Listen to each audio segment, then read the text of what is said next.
국민일보 더 미션에 실린 글입니다. 뉴욕 맨해튼의 월스트리트 거리를 상징하는 동상이 있는데 바로 그 동상은 항소 동상입니다. 이 월스트리트를 찾는 관광객들은 이 항소 동상 앞에서 항상 기념사진을 찍습니다. 2017년 세계 여성의 날을 맞아 월스트리트 한복판에 또 다른 동상이 하나 세워졌는데요. 동상의 이름은 겁없는 소녀입니다. 이 소녀상의 모습을 보시면 다리를 벌린 채 양손을 허리춤에 올려붙인 상태로 다 덤벼보라, 당당한 자세를 취하고 있습니다. 그런데 이 소녀상이 세워진 위치가 그야말로 절묘했습니다. 겁없는 소녀상이 세워진 위치는 월스트리트 거리를 상징하는 항소 동상 바로 앞에 세워졌습니다. 당장이라도 달려나올 것 같은 항소 앞에 맨몸으로 당당히 맞선 겁없는 소녀, 이 겁없는 소녀상을 보면서 우리 그리스도인들도 어떠한 상황에서도 이 소녀처럼 당당하고 담대하게 이 세상 가운데서 나아가야 할 줄 믿습니다. 우리는 살아가면서 인생의 풍랑을 만날 때가 있습니다. 가정의 풍랑, 자녀의 풍랑, 재정의 풍랑, 관계의 풍랑, 이런 풍랑들이 찾아오면 너무나 고통스럽고 너무나 힘이 들고 두려운 것을 볼 수 있습니다. 예수 그리스도를 믿는 우리들은 이 풍랑 앞에서 어떻게 헤쳐나가야 하겠습니까? 먼저 첫 번째로 나의 영광과 교만을 내려놓아야 풍랑을 헤쳐나갈 수 있습니다. 다 같이 한번 읽어보겠습니다. 나의 영광과 교만을 내려놓아야 풍랑을 헤쳐나갈 수 있습니다. 아멘. 나의 영광과 교만을 내려놓을 때에 우리는 이 풍랑을 헤쳐나갈 수 있습니다. 오늘 본문 45절의 말씀을 읽어보도록 하겠습니다. 예수께서 즉시 제자들을 재촉하사 자기가 무리를 보내는 동안에 배 타고 앞서 건너편 벳세다로 가게 하시고, 아멘.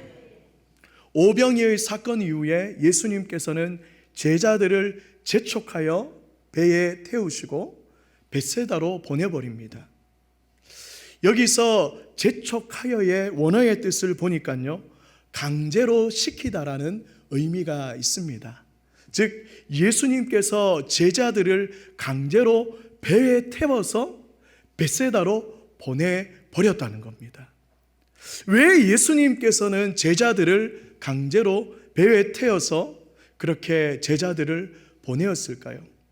요한복음 6장 14절 15절의 말씀을 함께 읽어보도록 하겠습니다. 그 사람들이 예수께서 행하신 이 표적을 보고 말하되 이는 참으로 세상에 오실 그 선지자라 하더라. 그러므로 예수께서 그들이 와서 자기를 억지로 붙들어 임금으로 삼으려는 줄 아시고 다시 혼자 산으로 떠나 가시니라. 아멘. 오병이어 사건 이후에 사람들이 예수님을 다르게 보기 시작했습니다. 이스라엘 백성들은 로마의 압제에서 구원해 줄 메시아를 기다렸습니다. 그런데 이 오병이어의 사건으로 그들의 필요를 채우고 그들에게 기적을 행하시는 이 예수님이 자기들이 찾던 정치적 메시아로서 너무나 완벽하게 딱 맞았다는 것입니다. 그래서 이 무리들이 예수님을 찾아와서 억지로 왕으로 삼으려고 했다는 것입니다. 이런 일이 있은 후에 예수님은 바로 제자들을 재촉하여 억지로 강제로 배에 태우고 벳세다를 보내버리고 무리들을 흩으셨습니다. 예수님은요, 제자들이 무리의 영향을 받아 예수님을 이 땅의 정치적 메시아로만 생각하여 자기들도 한 자리 차지하려고 하는 마음과 사람들로부터 인정받고 싶어하는 헛된 기대와 이 교만에 빠져서 순수한 사명을, 이 땅에서 예수 그리스도의 복음을 전하는 순수한 사명을 잃어버릴까 봐 우려하셨기 때문이었습니다. 우리 46절의 말씀을 함께 읽어보도록 하겠습니다. 무리를 작별하신 후에 기도하러 산으로 가시니라. 아멘. 예수님은 무리와 제자들을 보낸 후에 산에 올라가셔서 기도했습니다. 하나님과의 깊은 교제의 자리로 나아갔다는 것입니다. 그 깊은 교제의 시간들을 통하여서 예수님께서 이 땅 가운데 오신 것은 정치적 메시아가 아니라 인류를 죄와 사망으로부터 구원하기 위한 메시아로 이 땅에 오셨음을 재확인하시며 세상의 여론과 사단의 유혹을 이겨나갈 힘을 예수님께서는 기도로 얻으셨다는 것입니다. 우리가 일방적으로 생각하는 풍랑은 무엇입니까? 가정의 문제, 자녀의 문제, 재정, 관계 문제 등 질병의 문제, 이러한 것들을 떠올리기 쉽습니다. 그러나 여러분, 이것보다 더 큰 풍랑은 내가 하는 모든 것들이 내 생각대로 잘 될 때입니다. 내가 하는 모든 것들이 형통할 때입니다. 내가 하는 모든 것들이 잘 되고 형통하면 여러분, 하나님께 기도하시겠습니까? 여러분, 하나님을 바라보시겠습니까? 하나님을 정말 의지하시겠습니까? 하나님을 의지하기보다 나를 의지하고 다른 세상의 것들을 신뢰하며 교만한 자리로 나아갈 수 있습니다. 잠언 16장 18절의 말씀을 함께 읽어보도록 하겠습니다. 교만은 패망의 선봉이요 거만한 마음은 넘어짐의 앞잡이니라. 아멘. 솔로몬은 패망과 넘어짐이라는 삶을 실패로 이끄는 치명적 결과가 오기 전에 교만과 거만함이 나타난다고 말하고 있습니다. 그러기에 예수님은 이 땅에 임금으로 영광받는 자리를 내려놓으시고 겸손하게 주님 앞에 나가 기도를 하셨던 것입니다. 이번 건사의 수련회로 서해 증도를 다녀왔습니다. 늘 동해만 있다가 서해를 가니까 좋더라고요. 동해 바다는 어떻습니까? 항상 물이 그윽하게 가득 차 있습니다. 그래서 언제든 해수욕을 할 수 있고 언제든 물놀이를 할 수 있습니다. 그런데 서해 바다를 가보니까 밀물과 썰물이 있더라고요. 그래서 바다 구경을 하러 갔는데 바닷물이 하나도 없는 거예요. 어디 갔지? 이러다가 얼마 안 있다가 또 물이 가득 차 있는 것을 그렇게 볼 수 있었습니다. 우리의 인생도 이와 같다고 생각이 들었습니다. 밀물과 썰물 같은 인생에 지금 형통하다고 하나님을 의지하지 않고 내가 잘해서 이렇게 된 것처럼 교만하게 살아가는 것이 아니라 언제든 닥칠 수 있는 풍랑 앞에서 내 영광과 내 교만을 내려놓고 겸손하게 언제나 변함없이 하나님만을 의지하며 살아가시는 저와 우리 모든 성도님들 다 되시기를 주님의 이름으로 소망합니다. 두 번째로, 가장 어두운 밤 예수님을 만나야 풍랑을 헤쳐 나갈 수 있습니다. 우리 다 같이 한번 읽어보시겠습니다. 가장 어두운 밤 예수님을 만나야 풍랑을 헤쳐 나갈 수 있습니다. 아멘. 우리 오늘 본문 47절과 48절의 말씀을 함께 읽어보시겠습니다. 저물매 배는 바다 가운데에 있고 예수님 홀로 무태에 계시다가 바람이 거스름으로 제자들이 힘겹게 노 젓는 것을 보시고 밤 사경쯤에 바다 위로 걸어서 그들에게 오사 지나가려고 하시매. 아멘. 제자들은 예수님의 재촉함에 따라 순종하여 배를 탔습니다. 그런데 이 제자들이 탄 배가요, 불어오는 역풍 때문에 더 이상 앞으로 나아가지 못하고 있었습니다. 제자들은 이 바람 때문에 최소 9시간 이상 바다에서 노를 저으며 어려움을 겪고 있었습니다.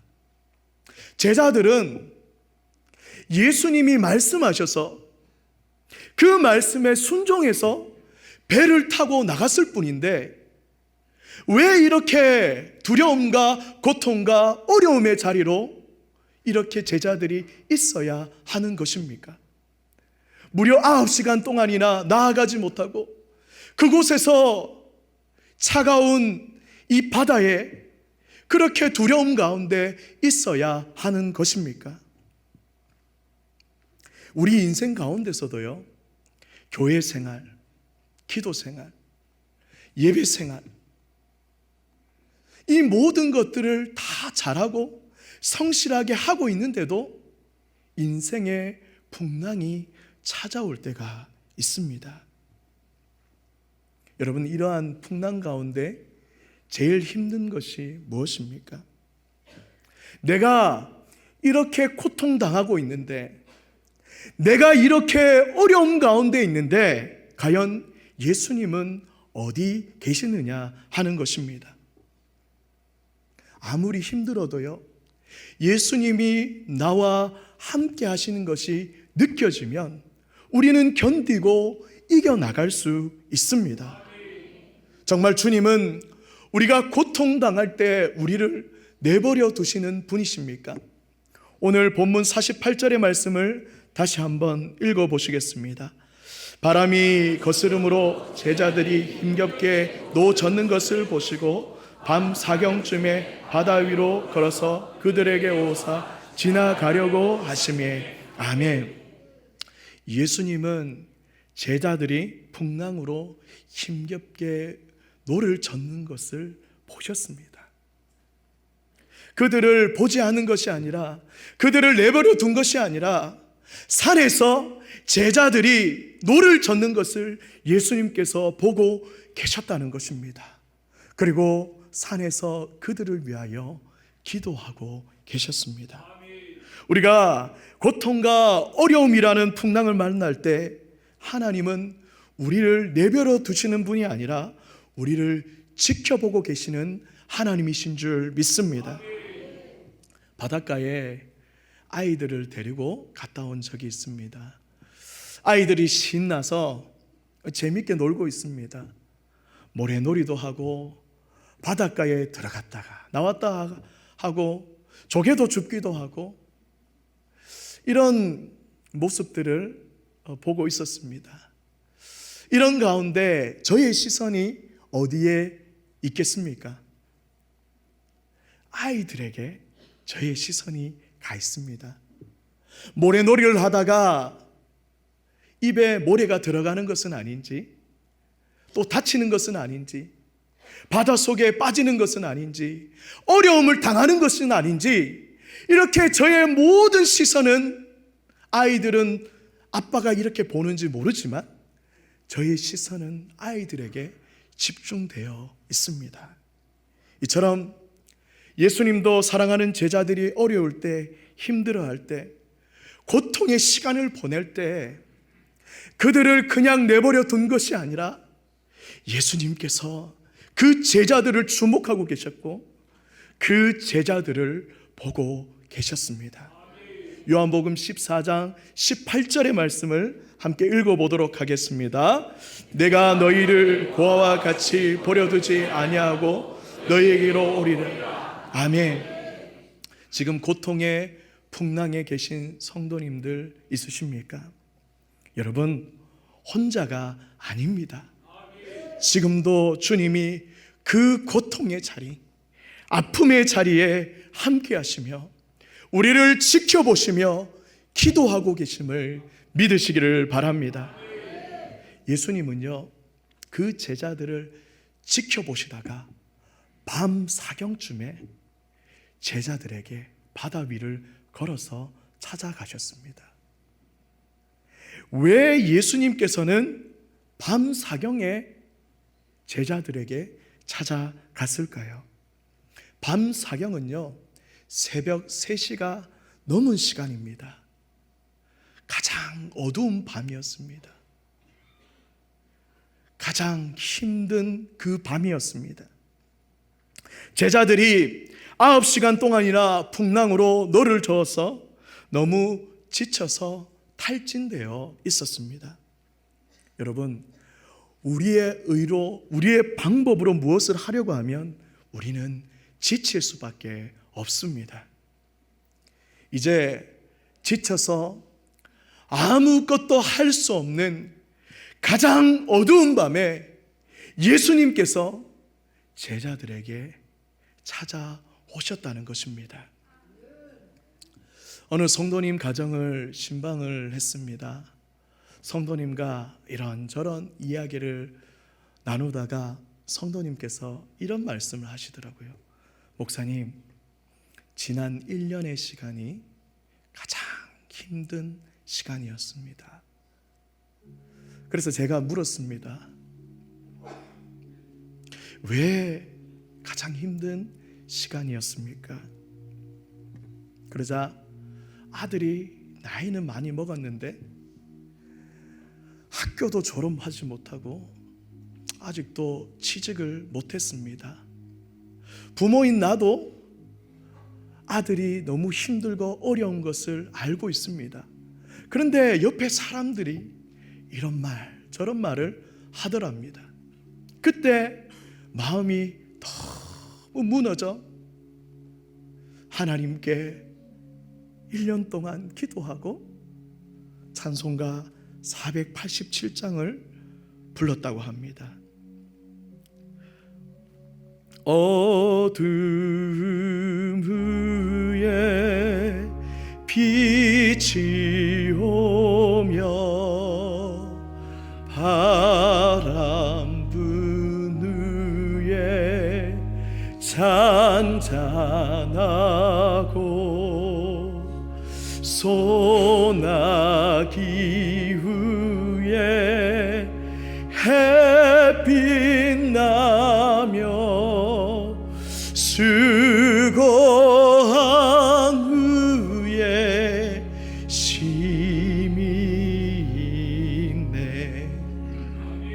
그렇게 1년간 기도하며 찬양하며 그 어두운 시간을 보냈더니 하나님께서 아들의 삶을 선하게 인도하여 주셔서 아들이 학교 졸업도 하고 취직도 하는 놀라운 일을 하나님께서 행하셨다는 것입니다. 우리 이 시간 다시 한번 찬송가 487장을 우리 성도님들 함께 불렀으면 좋겠습니다.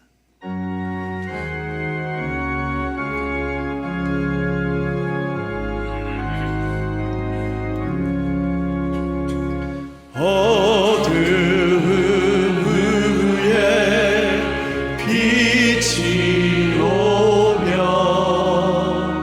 바람 분 위에 잔잔하고 소나기 후에 햇빛 나며 수고한 후에 쉼이 있네. 사랑하는 성도님들, 어두운 밤은 예수님이 지쳐있는 우리를 찾아오시고 새로운 길을 준비하시는 시간임을 기억하시기 바랍니다. 가장 어두운 시간을 통과해야 우리가 새날을 맞이하게 되는 것입니다. 세 번째로, 말씀과 기도로 주님과 동행할 때 풍랑을 헤쳐나갈 수 있습니다. 우리 다 같이 한번 읽어보겠습니다.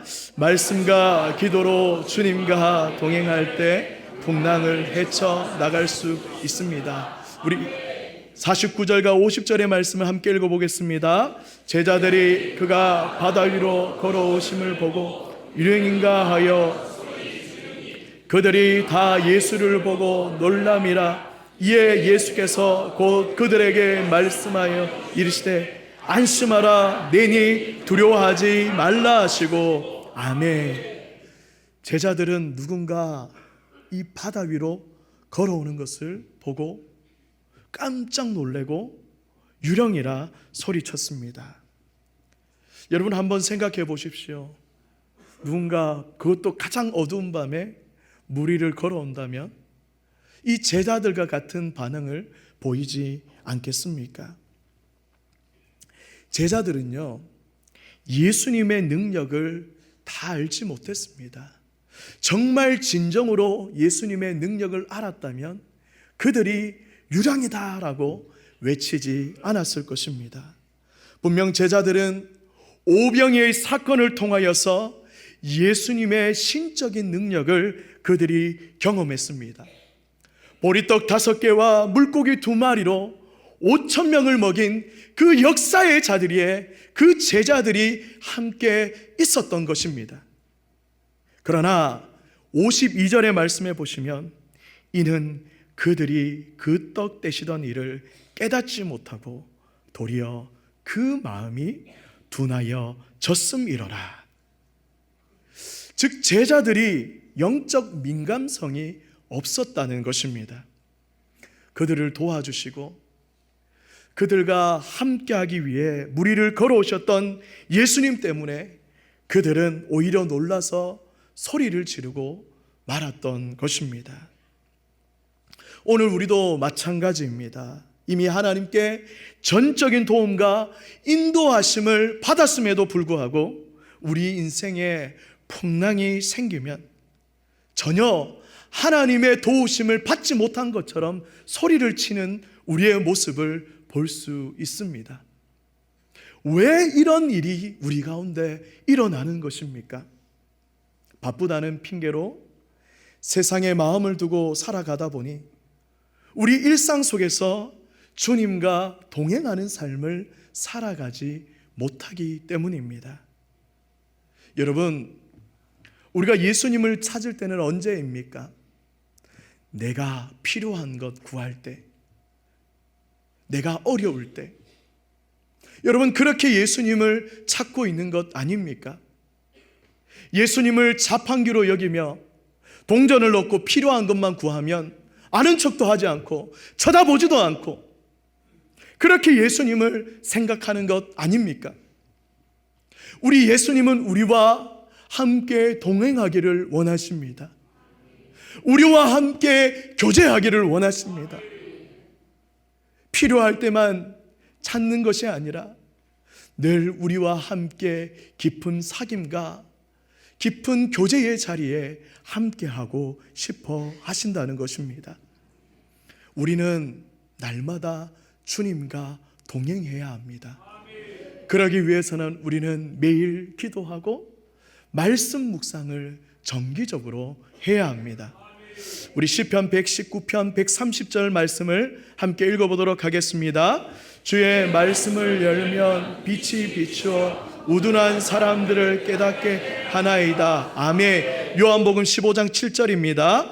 너희가 내 안에 거하고 내 말이 너희 안에 거하며 무엇이든지 원하는 대로 구하라. 그리하면 이루리라. 아멘.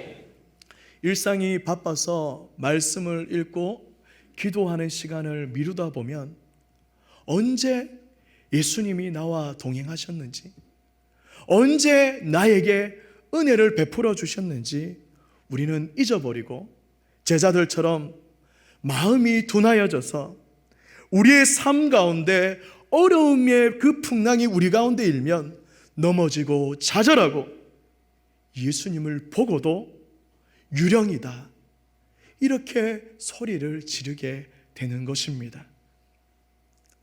4년마다 돌아오는 올림픽 시즌이 되면 많은 사람들이 태극 전사들을 보기 위해 밤잠을 설칩니다.